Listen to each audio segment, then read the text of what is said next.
So after a year's worth of trial and error, I'm finally confident enough to show you guys my easy at-home sourdough recipe. And I can't wait to show you guys the results. And with any great sourdough, it starts off with a great sourdough starter. Now this is my boy Reginald here. Now Reginald I've been feeding for about a year now, and he is a matured sourdough starter, meaning that with over enough time and feedings, he's developed enough natural yeast inside of him that he can adequately leaven up bread. That means make the bread rise.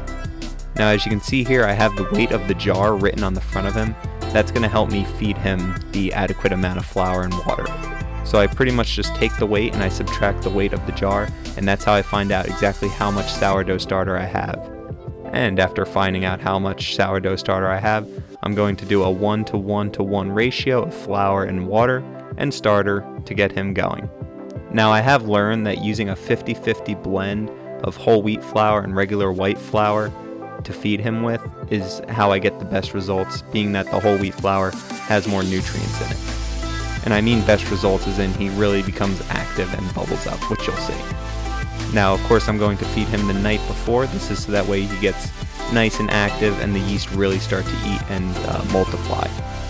And I will do a future video on how to create your own homemade sourdough starter, but it really is easy. And after mixing him up, I'm going to just loosely put the cap on so that way he can still breathe, oxygen can get in, and the yeast can eat and feed. And after letting him sit overnight, you can see that he's expanded quite a bit, and I'm just going to give him another feeding. This is in the morning of the day that I'm going to mix my dough together. And as you can see, there's a lot of air in the sourdough starter. That's a good sign that shows that it's really active. And I'm going to do pretty much exactly what I did the night before and just give him another feeding, doubling up the sourdough starter, again a 1:1:1 ratio. And you can of course play around with this ratio yourself. I've seen people using different ratios online. Really, this is just the one that works best for me and Reginald, and it's how I get him the most active and ready for baking. And now after feeding him and mixing him up really well, I'm going to let him sit in a warmer spot for about 4 hours, and you'll be able to see that he'll double in size, and this is a great sign. And if you can already tell, sourdough baking is a long process. It doesn't involve a lot of work, but it does involve a lot of sitting around and waiting. And that's because everything is very much naturally leavened, so it just takes longer. So you definitely want to learn to enjoy the process. And to show how much he'll actually grow in these 4 hours, I'm going to use a rubber band to mark where he's sitting at now, just the flour and water, and we'll see where he gets up to in 4 hours. And fast forward 4 hours, as you can see, he's just about doubled in size, and you can even see the air bubbles. And even though I've made this bread loaf about almost 50 times over the last year, I'm still going to refer to my recipe notebook just to make sure I get everything right. So we're going to start off with an atleast process. This means I'm going to combine all the flour, the salt, and the water and give it a nice pre-mix.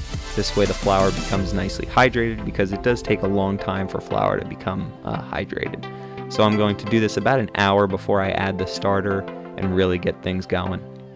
And I'm going to be using a 50-50 blend of regular white flour and whole wheat flour. Now I'm going to cover this with a damp cloth and let it sit for about an hour.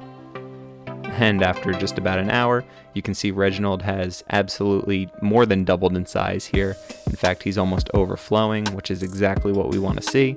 So here I'm going to sprinkle the top with some water, just so that way the sourdough starter becomes well incorporated into the dough. And of course I'm going to measure it all out to make sure everything is exactly right. And when I talk about baking percentages, I mean the different percentages to flour the other ingredients take up. So all the water, the starter, and the salt. Now I'll have it all written down in the description, but this is actually a very high hydration dough, meaning there's about 80% water, 15% starter, and 3% salt. Of course I'll go into more detail down below. Now because this is a very high hydration dough, it's going to be very sticky, and I just use water to make sure my hands don't stick to the dough.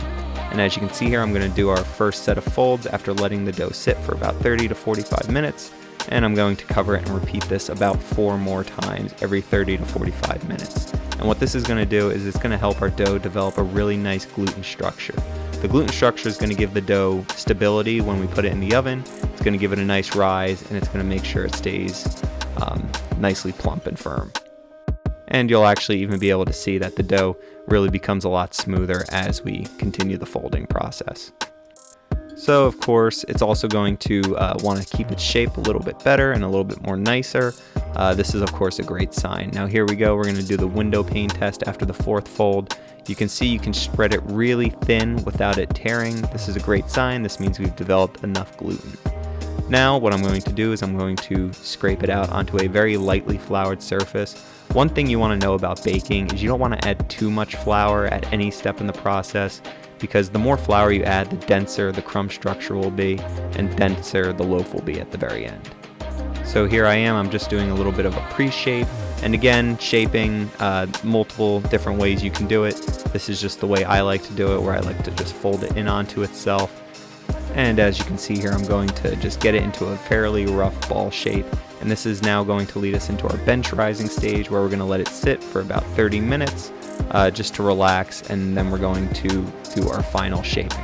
And while it's resting on the bench, I'm going to get our banneton ready. This is just a bowl with a cloth on the inside, and it's going to give the dough structure to proof into, which means rise up more. And I'm going to get the topping ready, and you don't have to use a topping. I just really enjoy using an everything bagel topping on this. Just gives it more flavor. But if it's your first time, don't even worry about it. And after I put it into the banneton, I'm going to show you, this is the poke test. If you poke it and it comes back right away, that means it's underproofed. Obviously this is underproofed because I just put it in. But what I'm going to do is I'm going to let this rest and proof overnight.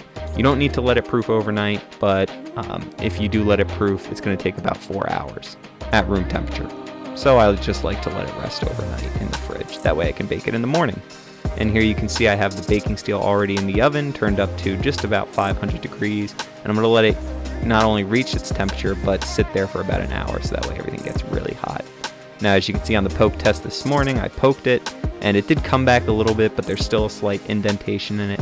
That means it's been proofed fairly well. I might have actually overproofed this one a little bit, just because I was a little lazy and didn't do it right in the morning, but we'll see how it comes out.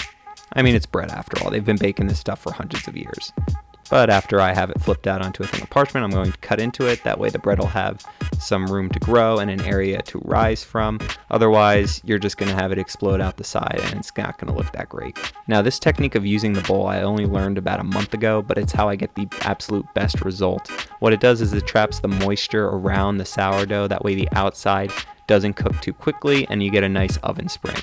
Oven spring is just the dough rising in the oven, and that's how you get a nice tall loaf. And after baking, I'm going to shut off the oven and then let it sit in the oven for about 10 to 15 minutes just to let the outside firm up, and you get a really nice crust that way. And even after taking it out of the oven, I'm going to give it about a half an hour just to sit and cool down. Otherwise, if you cut into it and it's still too hot on the inside, a lot of the moisture will dry out real quickly, and then you'll just get a really dry loaf.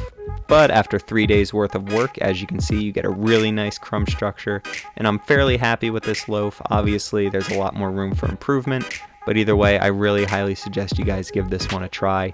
Baking is definitely a journey, and when you are finally able to get the loaf that you're looking for, it really is a beautiful and magical thing.